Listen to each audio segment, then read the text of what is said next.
com o palestrante Luiz Ujeda.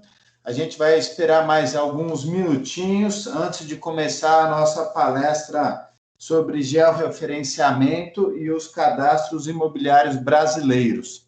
É só mais uns minutos para o pessoal acabar de chegar aqui na sala virtual.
Pode começar, tá, Bruno? Então, boa noite e bem-vindos à nossa sala virtual, né? Agradecemos em nome da AD Notária a todos os participantes que nos honram com a audiência de vocês, né? Este é um evento promovido pela Academia Nacional de Direito Notarial e Registral, AD Notária, entidade sem fins lucrativos, que se pauta pela difusão do conhecimento na área de direito notarial e registral e pelo compartilhamento de informações em prol da sociedade, agregando profissionais das diferentes vertentes ligadas aos registros públicos em geral, em especial os advogados, para o aperfeiçoamento no âmbito das atividades extrajudiciais, de modo a melhorar a qualidade dos serviços prestados e disponíveis. Além de encontros mensais para atualização e debate de temas correlatos, a AD Notária proporciona aos associados material técnico, doutrinário e jurisprudencial, por meio de livros e revistas. Aproveitamos para convidá-los a fazer parte da nossa academia, associando-se através do site www.adnotari.org.br. Hoje temos a satisfação de receber o nosso convidado e um amigo meu como expositor, o advogado e geógrafo Dr. Luiz Ujeda. Ele tem uma formação muito peculiar, coincidentemente parecida, idêntica à minha, né? Só que muito mais gabaritado, de geógrafo e advogado. Eu acho que essa dupla formação tem muita interligação, tem muita integração, e ela nos proporciona uma visão muito interessante para poder ver o mundo, né? O Dr. Luiz Ujeda, ele vai tratar do tema georreferenciamento e os cadastros imobiliários brasileiros, né? A ideia do evento é porque este mês, o mês de agosto, se completa 20 anos da lei do georreferenciamento. É a Lei 10.267 de 2001.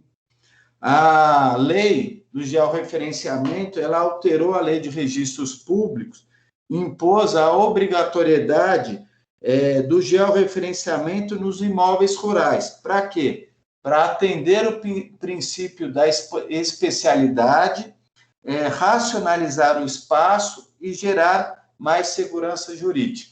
Então, o Luiz ele vai tratar um pouco dessa temática do georreferenciamento, como isso repercute na questão da racionalidade jurídica e da racionalidade do espaço e da segurança jurídica, né? O georreferenciamento, somado já a um sistema cadastral que nós temos no Brasil e está sendo implementado, ele é uma importante ferramenta para a melhor gestão e planejamento do território. Então, com base nisso, o Luiz ele vai falar um pouco, ele é muito didático, então ele vai desenvolver um pouco todo esse tema que é o georreferenciamento e os cadastros, como isso é visto aqui no Brasil, em outros mundos, qual que é a importância, a necessidade disso, né? Recentemente também a gente teve a discussão do IBGE, se haveria ou não um censo. Isso tudo está interligado para que haja aí uma independência do Brasil, né? Luiz, deixa eu falar o currículo, perdão. O Luiz Ujeda, ele é advogado e geógrafo, doutorando em Direito pela Universidade de Coimbra, Portugal, e doutor em Geografia pela Universidade de Brasília, UNB. Ele é CEO da Geodireito, presidente da Comissão de Geodireito da OAB São Paulo, investigador da Unidade de Investigação em Governança, Competitividade e Políticas Públicas da Universidade de Aveiro, Portugal, e investigador da Faculdade de Geografia da UNB. Ocupou funções de gestão em diversas empresas, associações e órgãos públicos do setor elétrico, do setor aeroportuário e de concessões de rodovias. Luiz, você está com a palavra, fique à vontade. Mais uma vez, muito obrigado. Boa noite a todos, muito obrigado, Bruno, pelo convite. Muito me honra falar para os profissionais de direito notarial e registral que têm interesse nesse tema. Agradeço à Adnotare pelo espaço, por poder conversar com um público tão especializado e inteirado das questões registrais. Eu vou falar um pouquinho sobre alguns temas sobre o georreferenciamento, né, que o Bruno muito bem destacou, sempre generoso nas palavras e no carinho, mas muito dentro de um enfoque cadastral, ou seja, não é exatamente o direito notarial e registral, mas talvez aquilo que está por trás do direito notarial e registral, né? Ou seja, nós vamos falar do hardware, onde o software do direito notarial e registral acaba por trazer o seu sistema e o seu conjunto de princípios e prerrogativas. Isso vai ficar mais claro ao longo da apresentação. Eu vou tomar a liberdade aqui de compartilhar minha tela. Por favor, me avisem se vocês estão vendo a minha tela. Sim. Obrigado. Então, é uma apresentação que eu vou falar um pouco devagar, porque são alguns temas que podem parecer... talvez as pessoas tenham um primeiro contato com esse tema, e pode ser que muitas vezes não tenham domínios das ferramentas e da linguagem. Então, eu vou buscar ser o mais didático possível para tentar fazer um enquadramento que seja perceptível a todos. E dentro dessa perspectiva, eu queria exatamente começar com uma frase que me é muito cara, que é a seguinte, eu vou tomar a liberdade de lê-la, porque ela sintetiza tudo que nós vamos falar, né? Ou seja, a frase é assim: a instituição consagrada no projeto que temos a honra de submeter-vos representa a mais adiantada fase das ideias contemporâneas quanto à propriedade territorial, o mais benfazejo de todos os regimes para o seu desenvolvimento e frutificação das sociedades odiernas.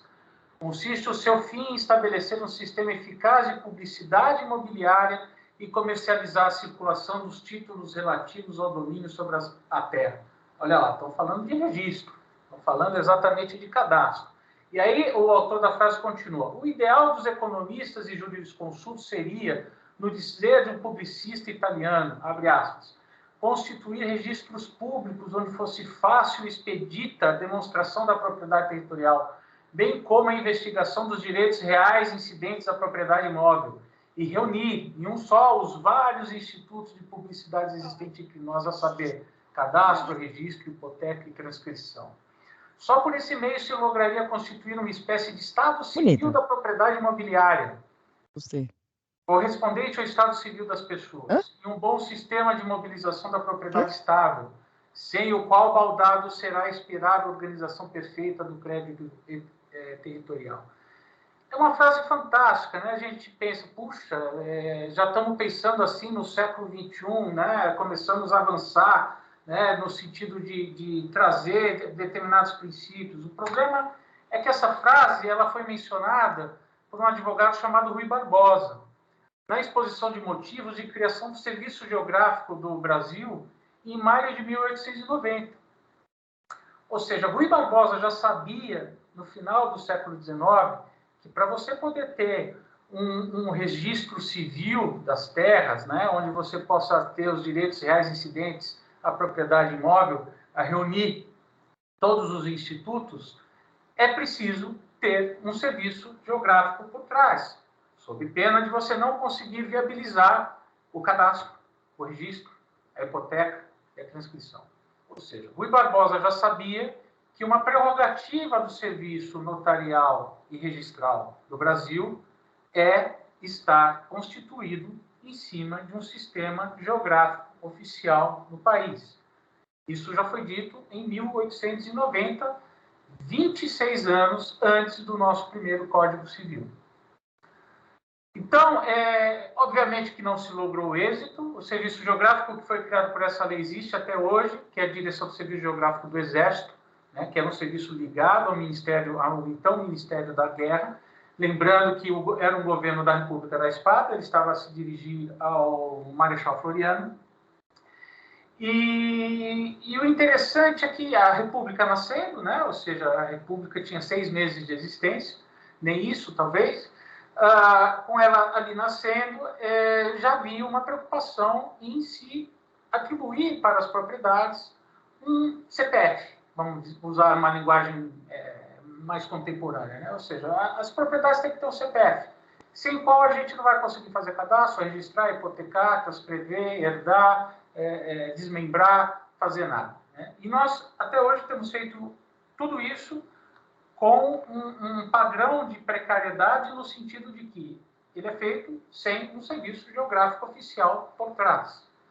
E a gente vai analisar qual que é a importância disso, o que os outros países estão fazendo e por que nós deveríamos estar refletindo isso também dentro dessas perspectivas do direito notarial e registral.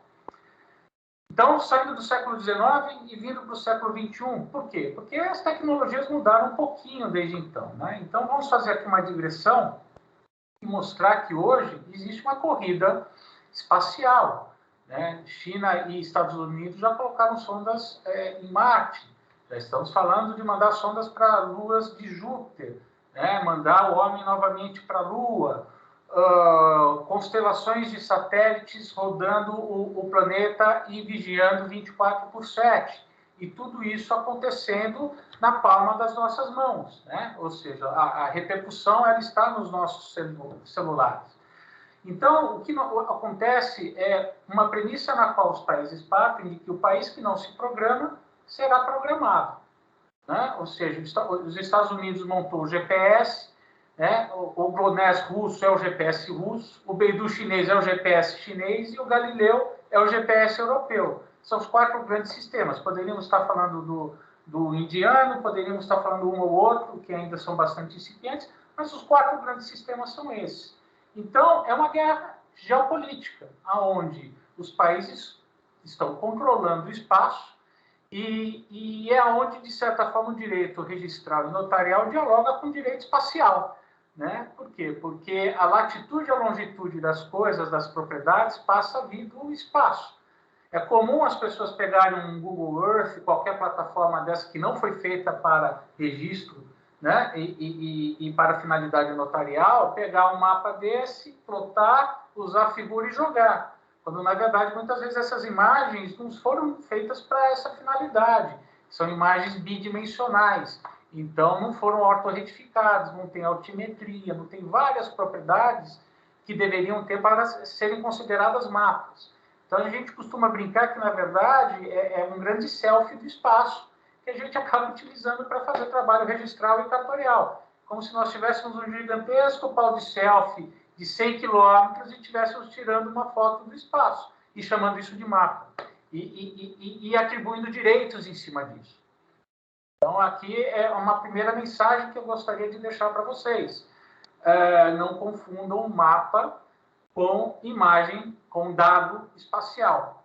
São coisas diferentes. Né? Um mapa ele tem prerrogativas que muitas vezes um dado espacial não tem. E precisa ser ortorretificado, passar por um processo para ser considerado um mapa. Então, nós estamos em plena corrida geopolítica, militar. Né? Os países já estão criando forças, a quinta força armada, que é a força espacial, né? Exatamente para fazer aquilo que o presidente Reagan, na década de 80, chamava de guerra nas estrelas, né? Chegou. Né? Ou seja, você destruir um satélite inimigo no espaço passa a ser uma prerrogativa de guerra. Né? Então, porque ele pode estar me observando. Então, essa é uma camada geopolítica. Se a gente passar por uma segunda camada, que é a geoeconômica, por que isso é importante? Isso é importante porque simplesmente toda a indústria do século XXI está apontada aqui em cima. Existe um jargão muito utilizado que o dado é o petróleo do século XXI. Né? Mas qualquer dado é o petróleo do século XXI. O que significa o dado ser o petróleo do século XXI? É só ver o tamanho que tem o Facebook, o tamanho que tem o Google, o tamanho. Uma Petrobras não vale 1/10 do que vale um Facebook. Né? Qualquer empresa de petróleo, né? E pela primeira vez na história nós temos clareza que nós vamos largar o petróleo antes dele acabar. Né? A gente passou a infância ouvindo que o petróleo ia acabar, ia acabar, ia acabar. Na verdade, nós vamos deixar de usar o petróleo antes dele acabar, o que é muito bom. Né? Energias renováveis vieram, carros elétricos, ou seja, nós temos uma disruptura aí para passar nos próximos 10, 15 anos violenta. E o dado ele tem uma sinalização econômica igualmente violenta, ou seja, o Google ele utiliza plataformas de mapeamento para extrair dados e, com isso, fazer dinheiro. O Waze é uma plataforma de mapeamento colaborativa. As pessoas geram valor para o Waze por conta própria. Né? E o Waze devolve informação. E com isso eles monetizam. Né? O Here Maps é a mesma coisa. O Uber não é uma empresa de mobilidade urbana. O Uber é uma empresa de mapeamento. Ele liga oferta e demanda por meio de um mapa. Sem o mapa, o Uber não existiria, como o Uber. Né? Seria alguma outra coisa, mas não seria o Uber. O Facebook é a mesma coisa, as pessoas se georreferenciam, né, para utilizar a Garmin, né, colocar o relógio, sair correndo, medir pressão, comparar com os amigos, mostrar que você fez lá um mapinha todos, os 5 quilômetros no parque, né, é mapa, é dado geoespacial. Até para namorar no Tinder, né, nós precisamos de mapa, né, nós precisamos desses satélites que estão no espaço. Por quê? Porque no Tinder você acha a menina, o rapaz bonito lá, ele pressupõe a proximidade locacional. Né? O namoro pressupõe você estar próximo de alguém que você está interessado. O próprio Pokémon GO, para você jogar, né? Até os jogos. Né? Até porque quem criou o Pokémon GO foi quem criou o Google Earth. Né? Foi a empresa Kairouo. E a ideia do Pokémon é fazer mapeamento de interiores, ou seja, ele quer que um determinado prédio esteja mapeado, ele coloca lá um Pokémon bem raro, vai todo mundo lá para frente, tira foto, tal, não sei o quê, você fica com o Pokémon, mas ele fica com as imagens. E eles estão já processando todas essas imagens para dar ao mundo, daqui a algum tempo, um padrão de mapeamento bastante peculiar. Então, resumindo, nós temos uma grande disputa geopolítica por esse dado. Nós temos uma grande corrida geoeconômica por esse dado. As grandes binacionais mundiais, multinacionais mundiais, estão a correr atrás desse padrão econômico. A questão que fica é o que os estados devem fazer para se relacionar com essa precisão territorial. Ou seja, a gente fala de geopolítica, fala de geoeconomia, mas nós precisamos discutir a geoinformação enquanto um direito, falar de geodireito, né? Exatamente para se perceber onde que essa geoinformação ela cabe como um direito das pessoas. E Rui Barbosa já nos deu uma pista lá atrás. Né? Então, eu preciso geoinformar, né, o sistema registral e notarial para que ele possa exercer os seus direitos em cima de determinadas poligonais, né? Então, ali a gente já tem uma camada. Só que aquilo lá era uma visão do século XIX.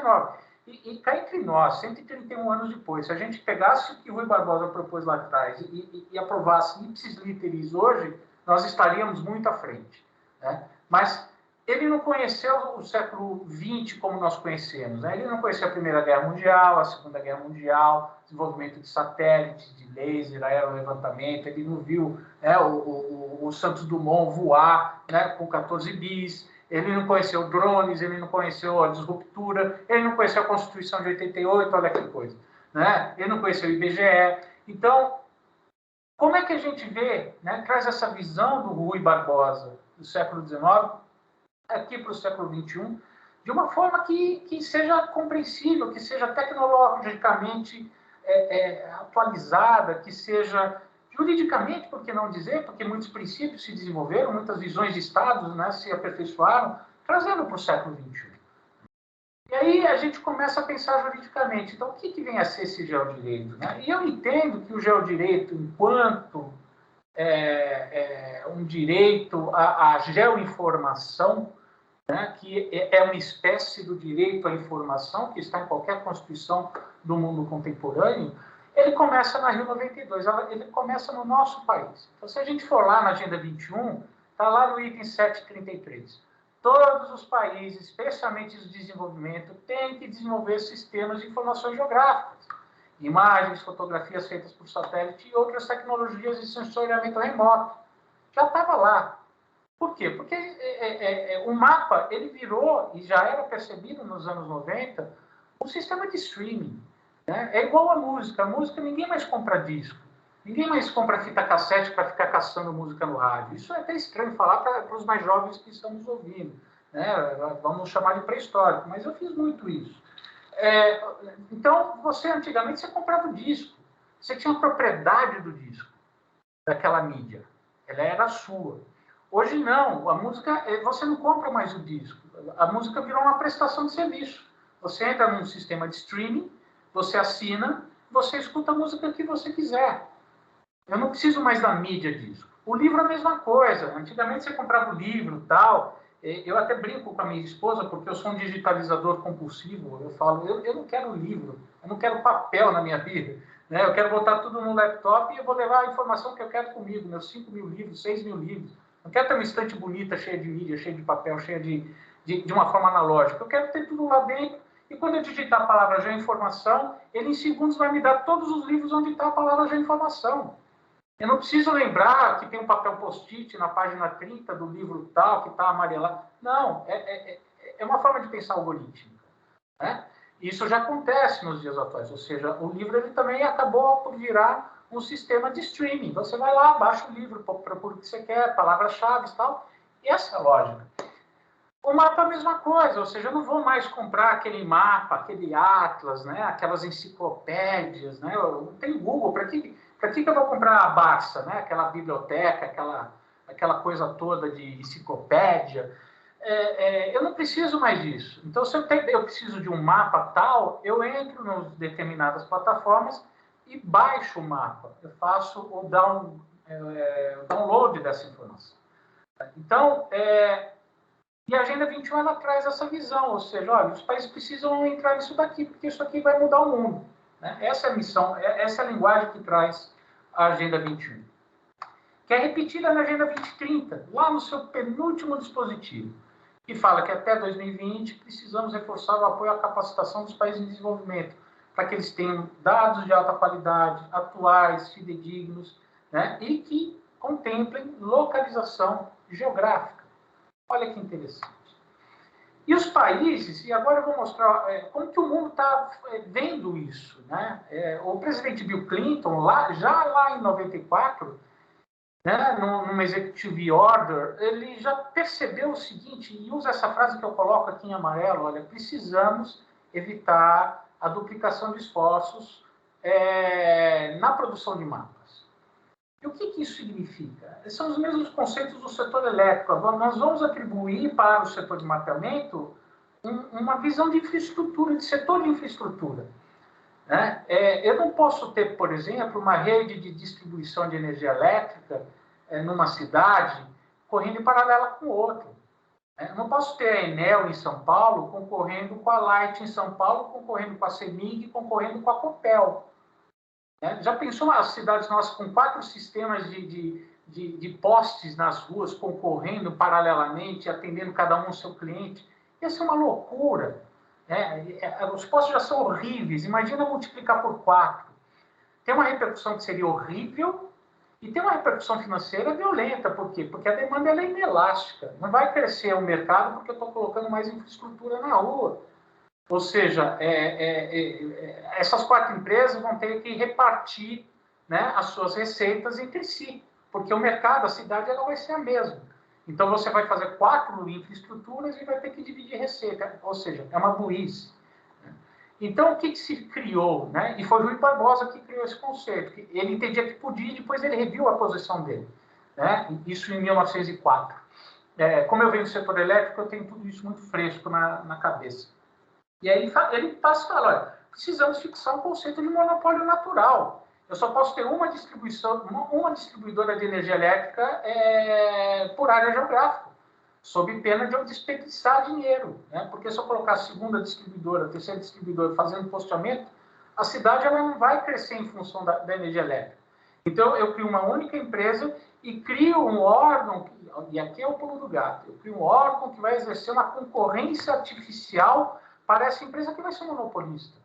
E aqui nasce o conceito que nós chamamos hoje de agência reguladora. Ou seja, a agência reguladora ela exerce uma concorrência artificial perante empresas que são naturalmente monopolistas, que é o caso do setor elétrico, é o caso da telefonia fixa, é o caso do saneamento, é o caso de diversos setores da economia nacional, ferrovias, rodovias.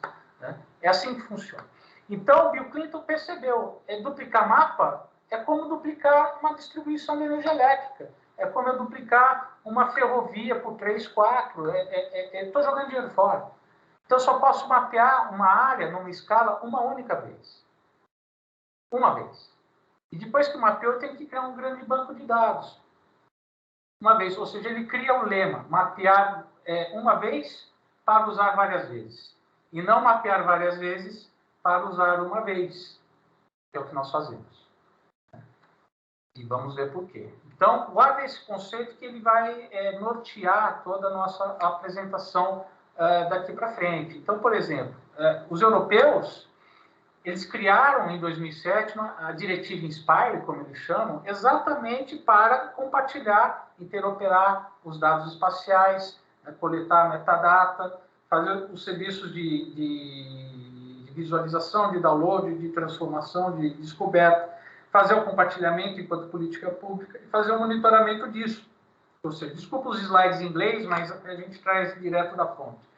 E com isso, os europeus começaram a fechar os seus institutos geográficos e criar agências reguladoras, exatamente por entender que o mapeamento passa a ser um monopólio natural. Né? Não podemos fazer o mesmo mapa mais do que uma vez, sob pena de jogar dinheiro no lixo. Então, a Alemanha criou a Agência Federal de Cartografia e Geodésia, a Bulgária criou a Agência de Geodésia, Cartografia e Cadastro, a Holanda, que é o estado da arte disso no mundo, né? Eles têm mapas de altíssima precisão, de 1 para 500, Agência de Cadastro e Registro de Terras, a Itália criou a Agência Nacional de Cadastro, Cartografia, Terras e Registro, a Polônia criou a Agência de Geodésia e Cartografia, Portugal criou a Direção-Geral do Território, que tem natureza jurídica autárquica, fechou o Instituto Geográfico em 2011 e criou a Direção-Geral do Território. Ah, mas eu estou vendo ali que a Bélgica, a Espanha, a França mantêm institutos. Foram processados pela Comissão Europeia, perderam, já tem acordos, né, do Tribunal de Justiça, forçando os órgãos a mudarem a governança. Por quê? Porque eles entendem que se a gente não tiver uma União Europeia padronizando os mapas, não vai existir União Europeia. Porque se um usar de um tipo, outro usar do outro, não sei o quê, você não compara os países entre si. E com isso você perde o espírito de União Europeia. Se nós olharmos a Rússia já tem um modelo completamente diferente. Eu não vou fazer nada dessa coisa de agência. Isso aí é coisa de país capitalista. Nós somos a Rússia. Então, como tudo na Rússia é superlativo, é o maior país do mundo em território, nós vamos criar um grande cartório centralizado. Né? Nós vamos criar Federal Service for State Registration Cadastro Cartography, né? Que em russo é Roskriv. Eu não sei falar russo, peço desculpas. Mas o que isso significa? É como se fosse um único cartório nacional, né? Não é descentralizado como o modelo brasileiro. Então, os números são superlativos. É um cartório com 25 milhões de documentos, com registros, transações, com mais de 10 milhões de construções, estruturas, com mais de 18 milhões de mapas, né? de plotagens, de croquis, com provisionamento de mais de 56 milhões de documentos, né, com a performance de mais de 400 mil inspeções diárias. Ou seja, são números superlativos que só um país socialista conseguiria construir nesses padrões. Eu gosto muito do exemplo da Indonésia, né, e vamos já adiantar isso, porque se eu me empolgar muito, vocês dão o devido desconto. Mas a Indonésia é o país tropical mais populoso do mundo, né? A Indonésia tem uma população maior do que a brasileira, 270 milhões de pessoas, e é o maior arquipélago do mundo, tem mais de 17 mil ilhas, que está em várias falhas geológicas, então eles têm terremotos e tsunamis praticamente todos os dias, em maior ou menor intensidade. O presidente Widodo, que vocês veem aí na tela, ele teve um grande problema numa ilha em 2012, onde teve um tsunami, e ele teve que fazer um contingenciamento rápido. Né? E aí ele virou para o seu ministro do Meio Ambiente, pediu o mapa da região, né, para poder fazer o contingenciamento, e virou para o seu ministro da Agricultura e pediu a mesma coisa. E quando ele recebeu os mapas e juntou os mapas, ele percebeu que os mapas simplesmente não batiam, não coincidiam. Ele via a cidade num mapa que estava num lugar completamente diferente do outro. E às vezes não é porque o mapa está errado, é porque um usou uma referência geodésica, o outro usou outro, um usou uma representação gráfica diferente do outro. Ah, mas por que isso acontece? Porque a Terra é redonda, né? Salvo se houver terraplanistas aqui entre nós, espero que não, você sempre vai ter distorções quando você aloca algo que é esférico num plano. Né? E com isso você acaba fazendo opções de distorção em pontos diferentes. E com isso você tem mapas que representam a mesma região que muitas vezes podem estar em locais diferentes, porque cada um tomou uma opção para tornar aquilo que é redondo plano de uma forma diferente. Quando ele viu aquilo, ele ficou puto, naturalmente, porque ele tinha uma emergência, e ele falou, vamos socorrer os nossos feridos, as nossas famílias, mas isso não vai ficar assim. Né? Ele foi no Banco Mundial, levantou o financiamento e ele criou aquilo que se convencionou chamado One Map Policy, a política pública do mapa único, que é exatamente você ter um único mapa no país inteiro. Mapa oficial, né? Que é a mesma função do cartório. Eu posso ter outros documentos de outras naturezas, mas não são documentos oficiais porque não passaram pelo crivo de um cartório. O mesmo conceito para o mapa. Né? Eu posso ter diversos mapas para diversas finalidades, né? Mas o mapa oficial, aquele onde as políticas públicas são construídas, tem que ser um só, para não se evitar, né? Para não se fazer desperdício de recursos, como as experiências americanas e europeias e russa demonstram. Então ele contratou, criou um grande programa, né, para padronizar todo o mapeamento, e aqui está ele lançando em dezembro de 2018 na imagem. E como é que funciona isso? One Nation, uma nação, um único geoportal, um único mapa do país. Ou seja, ele pegou toda a legislação florestal, de meio ambiente, agrária, minerária, de planejamento, de ordenamento território, como nós falamos, de anticorrupção, e transformou tudo em camadas geoespaciais. Né? Exatamente para quê? É como se ele tivesse pego o direito administrativo, direito da energia, direito da saúde, direito disso, daquilo, e jogou tudo numa plataforma geo. E tratou em camadas. E com isso ele conseguiu cruzar dados. E com isso ele conseguiu melhorar a performance do país em inúmeras frentes. Só vou dar um exemplo para vocês. Inclusive na questão dos contingenciamentos, né, dos desastres, onde eles melhoraram muito a performance e o tempo de resposta. Mas a Indonésia concorre com o Brasil em muitas frentes, né? Ou seja, eles são produtores agrícolas também em zona tropical. E é muito interessante porque eles estão planejando a mudança da capital para o centro da ilha de Bornéu, vão tirar a capital de Jakarta para criar uma nova capital, para permitir a expansão da população de uma forma mais protegida até desses fenômenos, porque Jakarta está literalmente afundando, né, com o aquecimento global e com o solo de Jakarta, que é muito frágil, é feito no mangue. E o mais interessante é que eles conseguiram valorizar as commodities do Brasil, da Indonésia de um jeito muito eficaz depois que eles fizeram o One Map Policy. Né? Por quê? Porque os registros do país melhoraram enormemente. E aí, quando os europeus, americanos iam falar, você está devastando a ilha para plantar soja, eu falo, não, está aqui o mapa, ó, eu estou preservando, eu estou plantando a 300 quilômetros onde está preservado. Se você quer denunciar alguém, denuncia o Brasil. Eles devastam a floresta amazônica e não provam, a gente prova. Está aqui o mapa, nós temos um sistema oficial para comprovar que a gente não está gerindo ou provocando danos ao meio ambiente.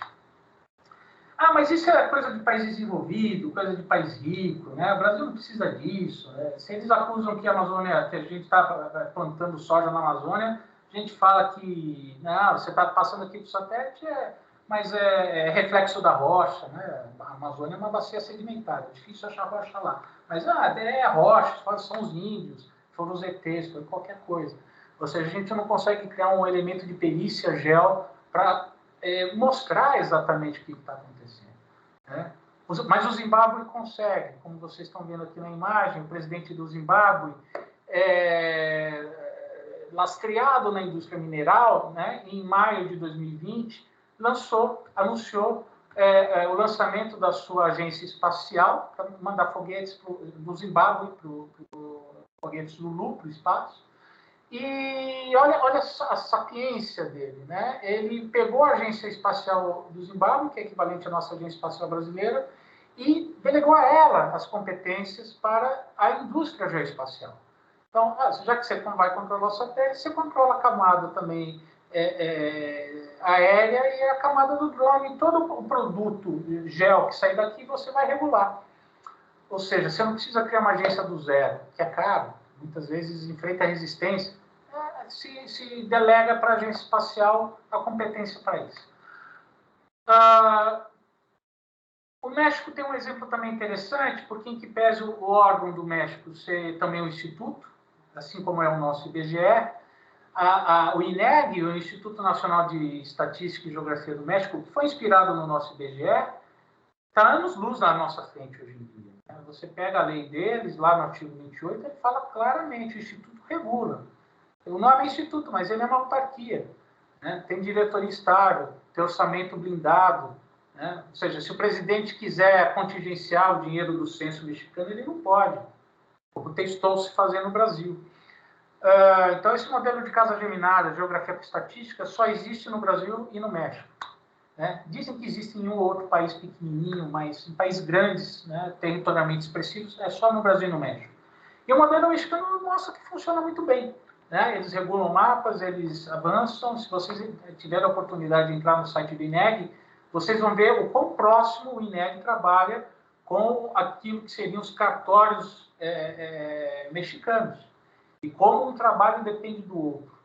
Né? Exatamente para se tentar regularizar os territórios. E o México, que por si só é um país de diversas nações, né? Indigenistas, inclusive. Então, essa questão cadastral, tanto no México quanto na Colômbia, ela é muito cara. Né? Não sei se vocês sabem, o artigo 1º do governo da Colômbia com as FARC, né, para se fazer a paz na Colômbia, já dizia: o governo colombiano se obriga a regularizar todas as terras da Colômbia, porque nós queremos forçar o governo para se produzir uma justiça nas propriedades da Colômbia. O resultado, aqui temos a doutora Olga, que é nossa amiga e preside o Instituto Agustín Codazzi, que é um instituto geográfico colombiano com muita maestria, e ela gentilmente nos concedeu uma entrevista. Nós temos o blog Geocracia, quem tiver interesse de conhecer, é só www.geocracia.com.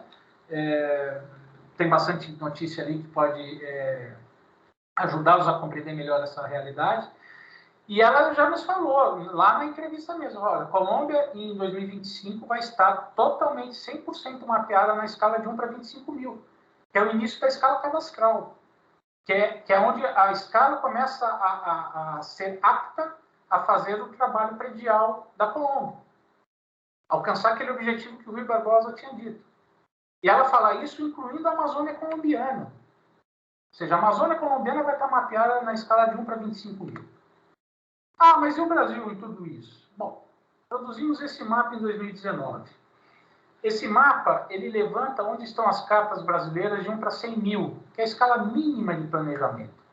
100 mil é uma escala que você vai ver a rodovia, vai ver a ferrovia, vai ver onde está a cidade, vai ver onde está a curva do rio, mas você não vai ver o cadastro predial, que é onde o direito notarial se localiza.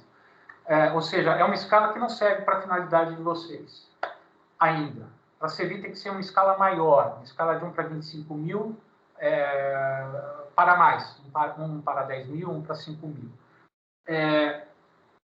O Brasil está mapeado de 1 para 100 mil, em verde é o que o Exército fez, em rosa é o que o IBGE fez, em laranja, amarelo, Sudene e Codevasf, que é alguma coisa do estado de São Paulo, e o que está em branco, mais ou menos nessas zonas, simplesmente não temos mapas. Se eu quiser um mapa dessas regiões no Brasil, eu vou ter que ir para Pequim, eu vou ter que ir para Moscou, eu vou ter que ir para o Vale do Silício, eu vou ter que ir para a Europa. Esse mapa não está no Brasil. E se eu aumentar a escala de 1 para 50 mil, 1 para 25 mil, para 10 mil, esse mapa brasileiro simplesmente evapora. Ou seja, olha, eu tenho um dispositivo na Constituição, no artigo 21, inciso 15, que diz que compete à União organizar e manter os serviços oficiais de estatística, geografia, geologia e cartografia. O artigo 22 meio que repete, dizendo que compete privativamente à União legislar sobre cartografia. Eu tenho o decreto 6666 de 2008, que institui a Infraestrutura Nacional de Dados Espaciais, um decreto, por sinal, bem escrito, mas, na minha visão, inócuo, porque ele não está relacionado a lei nenhuma. E eu tenho um Brasil real, que é de 8,5 milhões de quilômetros quadrados, mas eu tenho um Brasil notarial que está em torno de 9,2. O estado de Minas Gerais a mais. Tem reportagem no estado de São Paulo falando sobre isso já em 2013. Hoje, certamente, esse número é muito maior. E aqui a gente começa a mostrar onde que esse problema aperta para os cartórios e para os notariários. Por quê? Porque o Brasil é um país de cultura de irregularidade territorial. Quando nós pegamos o cadastro ambiental rural, no último relatório disponibilizado em novembro de 2019, já dava 1,4 milhão de quilômetros quadrados de sobreposição poligonal. Essa sobreposição, se fosse um país, ela tem quase o tamanho do estado do Amazonas. Seria o 19º maior país do mundo. É como você pegar o estado do Amazonas, copiá-lo e colá-lo de novo em cima do Brasil. Esse é o tamanho da irregularidade territorial do Brasil. E ainda temos o uso dessas tecnologias por municípios, por exemplo, para cobrar puxadinho, IPTU do puxadinho. Então, faz um sobrevoo, vê lá, esse aqui aumentou 4 metros quadrados lá na casa dele, estou vendo aqui, vai lá e lança o IPTU do puxadinho para os proprietários. Mas esses 4 metros quadrados era a casinha do cachorro. Problema do cara que recebeu o lançamento, ele que se vire para corrigir. Eu fiz aqui meu trabalho, eu achei que era, lancei. Então, falta muita empatia, falta muita cidadania, falta a gente ter um processo administrativo apto a entender o que é esse serviço geográfico, ou esse não serviço geográfico que o país tem hoje, porque a nossa legislação GEL jaz no tempo desde 67. É uma legislação que não viu o homem pisar na Lua em 69, não viu o primeiro satélite em 73, não viu a Constituição de 88, não viu os drones, não viu o Big Data, não viu o smartphone, não viu nada disso. Então, enquanto os outros países dão um tratamento estratégico, né, seja dos Estados Unidos ao Zimbábue, a Etiópia, que lançou sua agência mês passado, Etiópia, o Brasil é o maior país territorial do mundo que cuida disso nas coxas. Né? Algo que está juridicamente solto. E aí a gente tem que perceber isso como um setor de infraestrutura. Por quê? Porque qualquer setor de infraestrutura é como um condomínio no país. Né? Qualquer condomínio. Você tem uma ata de fundação, você tem uma lei que rege e você tem a eleição de um síndico, né? Então, você reúne o colegiado, né? O colegiado cria um estatuto e, a partir desse estatuto, elege-se um síndico. É assim que funciona, em regras gerais, com qualquer condomínio do país. E é assim que qualquer agência, qualquer política pública é exercida, ou seja, no setor de energia, tem uma política energética nacional, né, que é esse estatuto do condomínio. Eu tenho a reunião do colegiado, que é o Conselho Nacional de Política Energética, então eu chamo o ministro da Economia, chamo do Meio Ambiente, chamo todos os ministros ali para discutir energia, né? E tem um síndico que chama ANEEL, Agência Nacional de Energia Elétrica. E assim com todo o setor de infraestrutura, né? Quando a gente olha o setor de dados espaciais, nós ouvimos o oceano, porque nós não temos uma política nacional, nós não temos um código geográfico, um código cartográfico, como todos esses outros países têm. Nós deixamos de ter um Conselho Nacional, né? Nós tínhamos o Conselho Nacional de Cartografia, mas como ele tinha sido previsto num decreto sem número, ele caiu no decreto que o presidente Bolsonaro promulgou, encerrando conselhos, comitês, tudo que não tivessem laço em lei, e não temos um órgão para regular e fiscalizar mapas, dizer qual é oficial, qual não é oficial, homologar, como faz o cartório, homologação. Né? Eu verifiquei esse mapa, ele segue os princípios mínimos de mapa, ele interopera com os mapas que estão na sua borda, logo eu estou aqui, tenho autoridade para homologar esse documento como um mapa oficial do país. Então, o que eu gostaria de deixar para vocês de mensagem? Primeiro que isso é um problema, né? Não termos um serviço geográfico é a raiz dos problemas da sobreposição de documentos nos cartórios do país. Aquilo que o professor Sérgio Jacobino sempre chama de beliche cartográfico, né?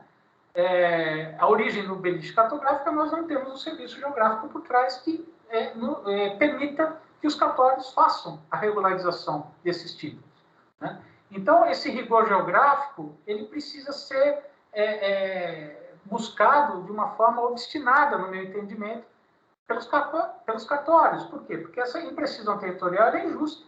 Ela produz desigualdade, ela concentra a renda, ela tende a marginalizar os países que estão fora dessa realidade algorítmica, né? Nós precisamos evitar uma corrupção territorial, nós precisamos padronizar toponímias. Até hoje, nós temos aí em torno de 1/3 da população do Brasil sem endereço. Você entra na favela, onde é que é? No terceiro barraco à esquerda, mas qual que é o endereço? Como é que a pessoa vai ter dignidade se ela não tem o direito ao endereço, a uma toponímia, né? Evitar tirar os selfies do espaço e chamar isso de mapa, né? Ou mapa à la carte. Eu gostei desse mapa aqui, está bonitinho, colorido, então ele vai valer para mim, né? Precisamos resolver conflitos com base em geo. Precisamos vertebrar o nosso país, né? Para utilizar uma linguagem do Ortega y Gasset, né? Um país que não tem infraestrutura de dados espaciais é um país invertebrado, né? É um problema de soberania. Nós estamos sendo programados. Daqui a pouco vão colocar carros autônomos nas nossas ruas, sendo dirigidas do Vale do Silício, como dirigem drones para atacar um país no Oriente Médio, né? Então, isso é um problema de soberania. Isso é um problema de cidadania, né? Por quê? Porque a gente precisa ter um modelo regulatório para organizar isso, né? Uma instância que exerça esse contencioso administrativo com base em geo, né? Fomentando a regularização territorial do país. Ao mesmo tempo, nós precisamos estabelecer correlações entre o serviço de telecom e a agência geográfica. Por quê? Porque o serviço geo hoje está na palma da mão, né? Quem tem todos os dados, todos os mapas, eu vejo aqui no celular. Então, como é que a Anatel está fazendo isso? Como é que eu posso pegar os dados da Anatel e disponibilizar para a sociedade como um todo, né? Ou até mesmo para os cartórios, para que a gente regularize tudo, né? Mas como é que nós vamos fazer isso sem fixar um conceito de sigilo geográfico? E aqui talvez esteja a pedra de toque de tudo isso. Eu sei o que é um sigilo estatístico. O IBGE vai lá, faz o censo de pergunta, ele não vai dizer que o João da Silva está na rua X, número 24, na cidade tal. Ele vai dizer que a população masculina entre 25 e 35 anos, de cor branca, está no endereço próximo dessa zona. Ou seja, tem o direito ao sigilo estatístico. Agora, como que nós vamos exercer o sigilo geográfico dentro desse conceito de serviço geográfico? Precisamos fazer uma analogia com o serviço estatístico. Pelo menos isso é o que a experiência internacional tem nos ensinado. Então, nós temos que dar uma resposta jurídica para isso. Nós temos que buscar o direito à geoinformação. Né? Direito à geoinformação, é isso mesmo, enquanto espécie do direito à informação. Né? Nós temos direito a sermos geoinformados, nós temos direitos a geoinformarmos. É aqui onde entra os cartórios, na minha opinião. Eu tenho que exercer meu direito de geoinformar de que a minha propriedade tenha determinadas características geográficas na escritura do meu imóvel. E o Estado tem a obrigação de geoinformar nos títulos de propriedade que poligonal é essa. Isso é o que a experiência internacional nos mostra. Né? Então, e construir uma jurisprudência setorial em que perceba que nós não podemos usar discricionarismo. O juiz não pode pegar qualquer mapa e tomar decisão em cima dele. Nós precisamos ser um serviço geográfico. Né? É isso o que a gente defende. Então, as mensagens que nós queríamos deixar são essas. Está aqui meu e-mail para quem quiser conversar. Quem quiser conhecer mais o nosso trabalho, visita a Geodireito, visita o blog Geocracia. E agradeço de novo, Bruno e Ari Notari, pela oportunidade de estarmos juntos. E me coloco à disposição para responder aquilo que for necessário.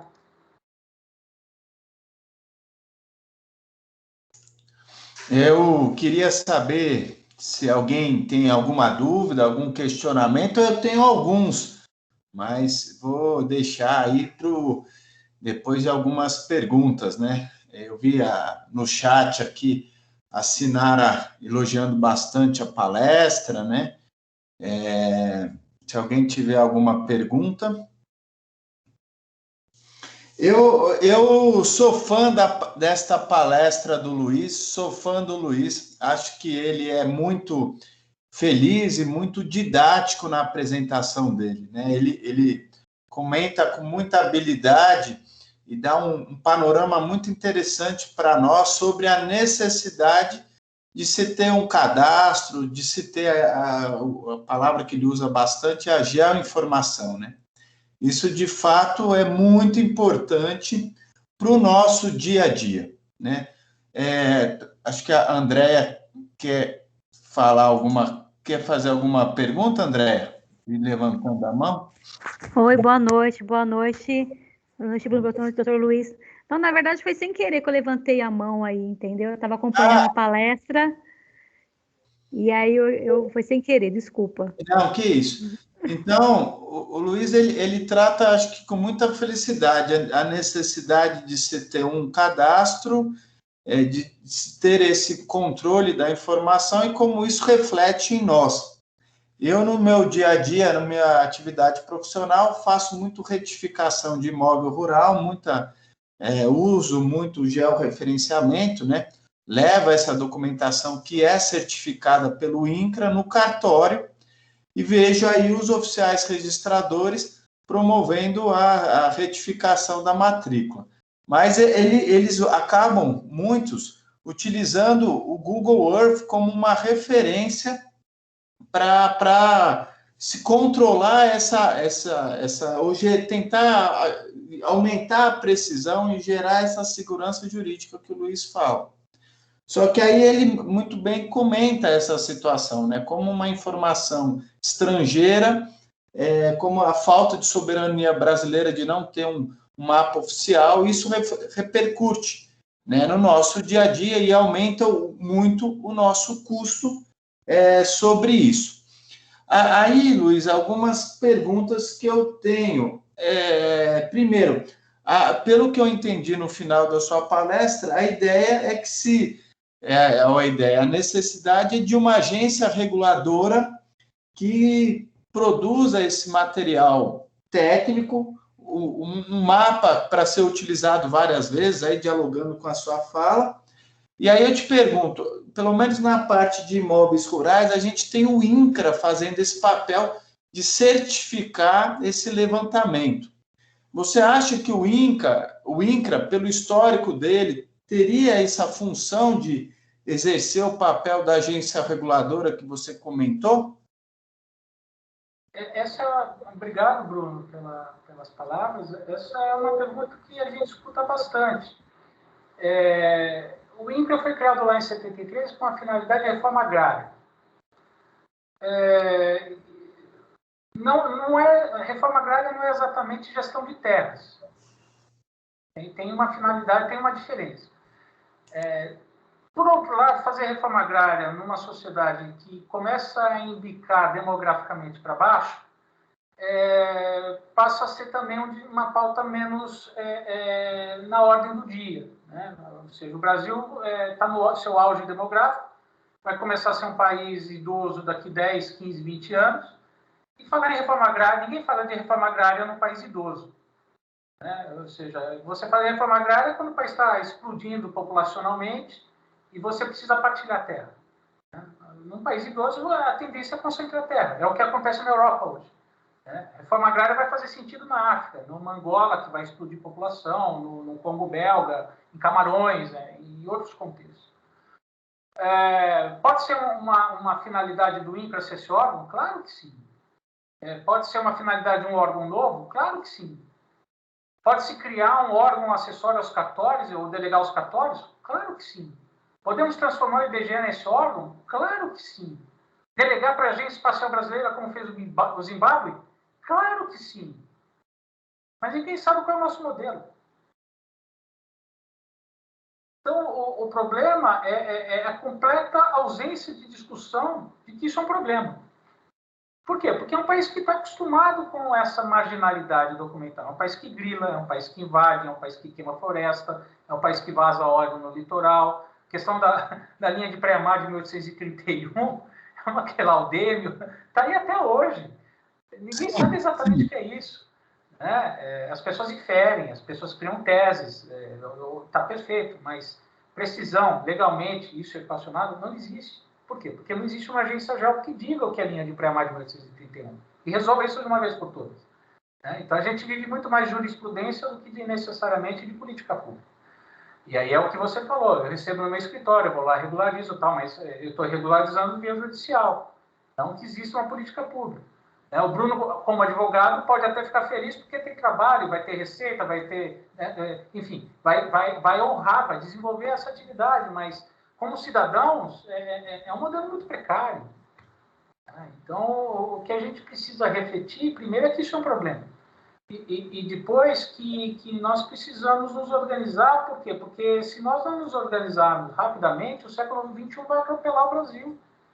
Isso já está acontecendo.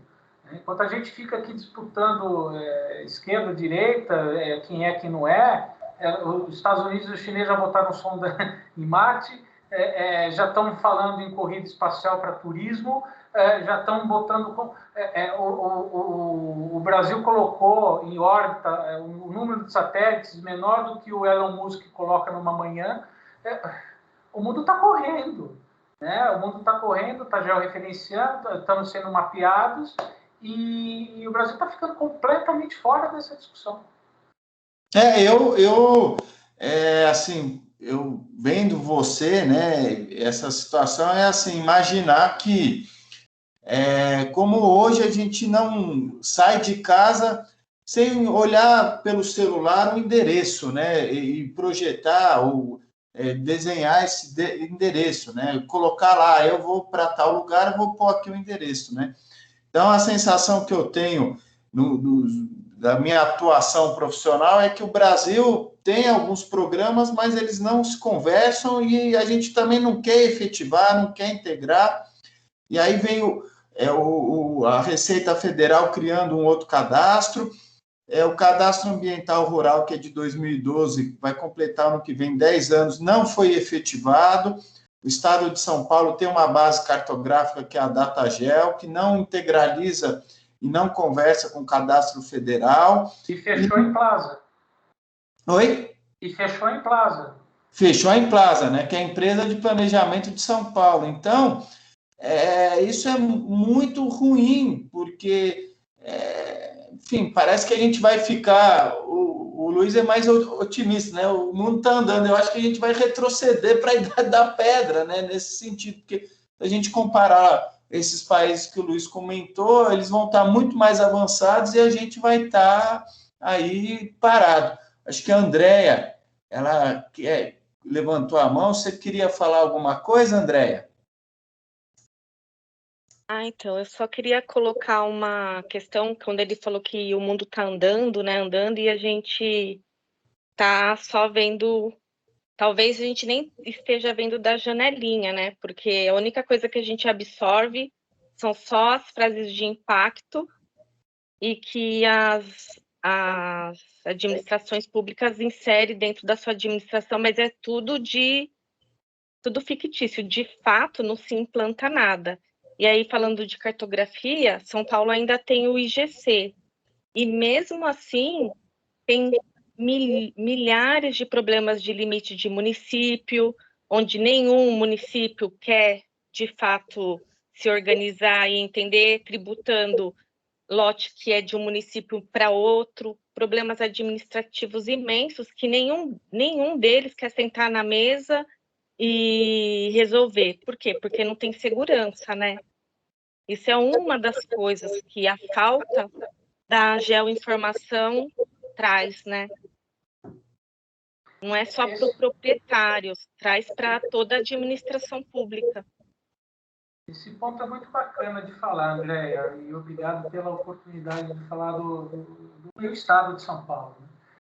O IGC está fisicamente dentro da Fundação SEAD, no antigo prédio da Fundação CEPAM, lá na cidade universitária. Então, o interessante é que o IGC, enquanto órgão geográfico e cartográfico, está dentro de um órgão estatístico.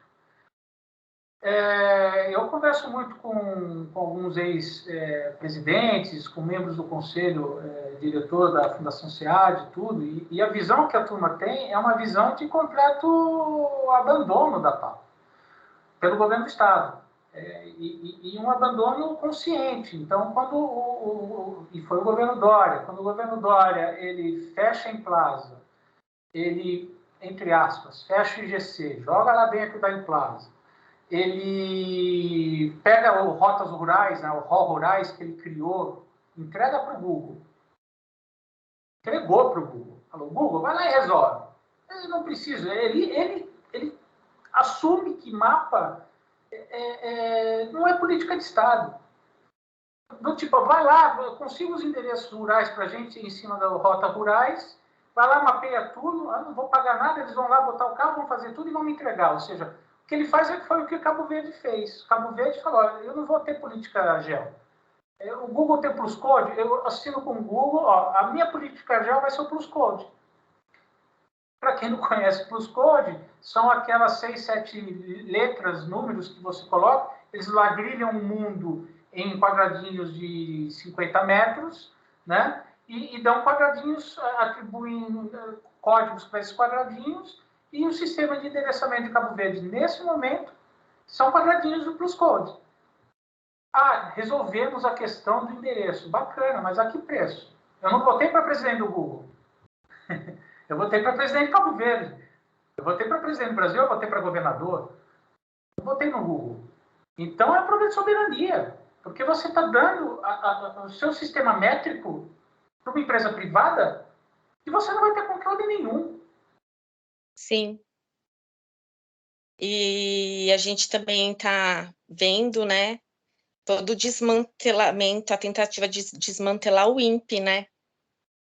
Que esse é um outro problema seríssimo, porque ali eles estão fazendo o que eles fizeram com o IBGE em 67. Não é a primeira vez que um governo militar faz isso. Ou seja, esse órgão está capturado pela esquerda. Então, precisamos imobilizá-lo. O que eles fizeram em 67? Nós vamos criar a Fundação IBGE. Criou a Fundação IBGE lá no artigo 32.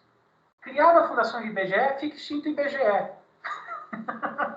Então, aquele IBGE de 38 foi extinto. Aquele que regulava território, estava no estado da arte do mundo, né? Viabilizou a construção de Brasília, né? A gente criava políticas de regionalização. Acabou. E sequer se preocuparam em mudar o nome. Mantém o nome para a população leiga não perceber, mas a gente matou o IBGE. O que está acontecendo com o INPE é uma coisa parecida, né? Não tão velado, porque ali eles foram ardilosos, né? Na mudança, mantém o nome, mas muda a natureza jurídica. Mas com o INPE eles estão fazendo a mesma coisa. Esse órgão não interessa mais. está capturado. Então, hoje, as funções que o IBGE deveria estar fazendo, quem está fazendo é o Sensipan, que tem os satélites do CIPAM da Amazônia, eles expandiram a geografia da Amazônia para o país inteiro, mas é caixa preta, ninguém sabe o que está acontecendo lá dentro, a não ser os próprios militares. E tudo com sigilo de 100 anos. Então, toda essa gestão hoje está sendo feita assim. Como é que a gente ordena um país desse? Como é que você vai fazer a meteorologia de um país desse no momento que o Brasil acabou de passar por uma frente fria enorme? É tudo muito sensível, é tudo muito complexo e está sendo tratado muito em caixa preta.